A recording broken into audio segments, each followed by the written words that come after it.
ভগবান শ্রীকৃষ্ণের সবচেয়ে প্রিয় ফল তাল। তাই তালের বিভিন্ন উপকরণ জন্মাষ্টমীর পুজোতে আমরা ভগবানের জন্য তৈরি করে থাকি।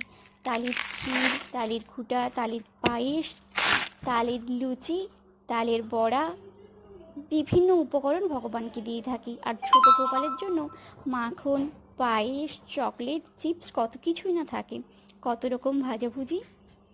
তবে ছোটোবেলার কথা মনে করে আমি আজকে বাড়িতেই ঠাকুরের জন্য তালের বড়া প্রস্তুত করেছি। জানো, ছোটোবেলায় যখন বাবার বাড়িতে জন্মাষ্টমীর পুজো হতো, সবাই একসঙ্গে জড়ো হতাম, কত হই হুল্লোড় হতো, কত আনন্দের সঙ্গে পুজো সম্পূর্ণ হতো।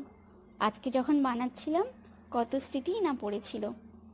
কৃষ্ণকে ঘিরে জন্মাষ্টমীর আনন্দটা প্রত্যেক বাড়িতেই হয়ে থাকে। আমি আমার গোপালকে এভাবেই তালের বড়া তৈরি করে পুজোতে দিলাম জন্মাষ্টমীর কথা মনে করে।